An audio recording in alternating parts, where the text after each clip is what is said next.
Gas সংকটে 1 বছরেরও বেশি সময় ধরে বন্ধ থাকা আশুগঞ্জ সার কারখানা চালু হবে কিনা সে বিষয়ে কোনো সিদ্ধান্ত নেই। তবে নতুন আরেকটি কারখানা নির্মাণের পরিকল্পনা করছে সরকার।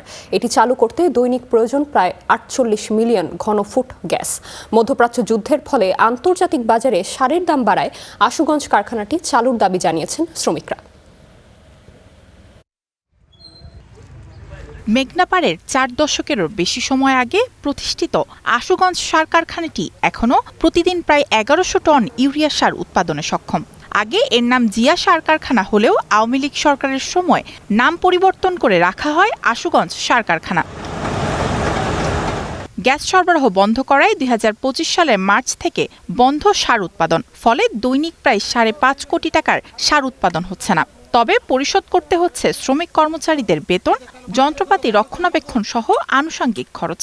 এতে অর্থ সংকটে পড়ছে প্রতিষ্ঠানটি। বিভিন্ন ধরনের খরচ আছে, প্রায় 8-10 কোটি টাকা পার মান্থ এই কারখানার খরচ হয়।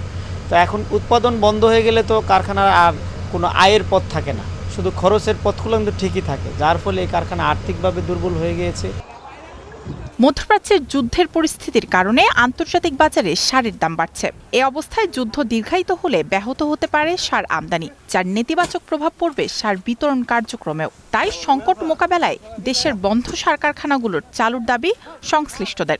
একদিনের জন্য সচল করা হয়নি, এতে করে সার কারখানাটা ভবিষ্যতে অচল হয়ে যাবে চিরদিনের জন্য।